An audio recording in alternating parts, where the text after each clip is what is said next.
Before getting a new cat or dog to the household, it's important to consider a variety of factors, including the animal's personalities, their age, whether they have any particular medical problems, and their previous experiences and reaction to the other species. Many people may be tempted to let the animal sort it out for themselves, but this is not conducive to building positive relationships with one another. It's much better to manage a controlled introduction process rather than trying to repair a damaged relationship.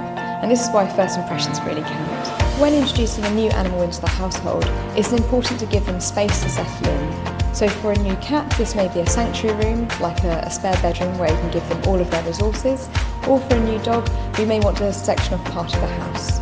We also need to be thinking in advance with our dog that they have a good level of training in place, and particularly are very familiar with down, a stay, command, as well as being calm. So the most important part throughout the whole introduction process is scent swapping. To do this, we need to have one clean cloth for the cat and a separate clean cloth for the dog, and we want to rub them on the scent glands. So for a cat, you want to be rubbing them around the cheeks and on the forehead, for example, and on a dog, we want to be rubbing them on the armpits and along their flanks. Then take the cloths, swap them, and so the cat now has the scent of the dog on a cloth, and the dog has a cloth with the scent of a cat on it. Place these cloths in the environment so that both animals have the choice to approach the cloth or to avoid them if necessary. And by observing their behaviours very carefully, we can decide how well it's going. Now, with any type of scent swapping, it's very important to top the scent up.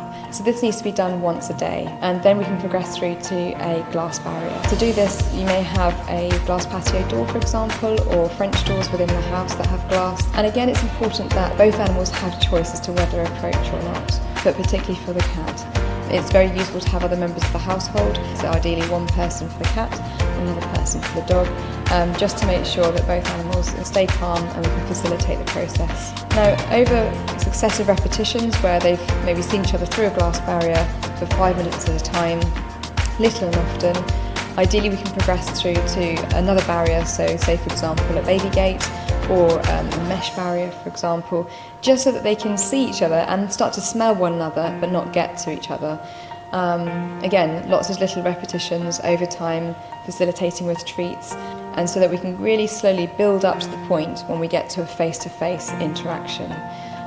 When we get to the face-to-face, it's really important that the cat has the most control over the situation. They'll feel much safer if they are in control and they can run away if they want to, or they can hide. Over a period of successive interactions with each other, the dog can progress from having a short lead to going on to a long lead, and allowing the dog a little bit more access to the cat to maybe sniff them, but then call your dog back, give them a treat and praise them for coming back. Owners can progress from using a long lead on their dog to actually letting the dog off the lead if the dog looks like they're going to be calm and they're going to sort of stay relaxed and not chase the cat, but equally that the cat also feels relaxed in the presence of the dog and is unlikely to run in the event that the dog is let off its lead. Monitor both the animals' reactions to see how they're getting along during all of these parts of the process, so whether it's the glass barrier or the mesh barrier or even the face-to-face. For the cat, we want to be looking out for signs that they're relaxed, such as normal-sized pupils, their ears facing forward,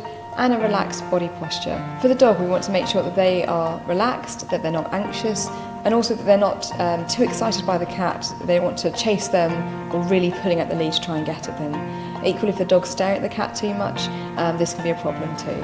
When introducing cats and dogs together, some people may be tempted to put the cat in a cat basket to reduce signs of fighting, for example. However, most cats have got negative associations with cat baskets, and this is only going to make them feel more stressed. In addition, it removes their control and their ability to run away or to hide or to get up high. So it's very important to allow cats to express their natural behaviours and not place them in cat baskets. If owners have any problems introducing cats and dogs together, it's best to seek help sooner rather than later. We'd recommend that they approach their vet first of all to make sure there's no medical problems involved, and then get a referral to a qualified behaviourist such as a member of the Association of Pet Behaviour Counsellors.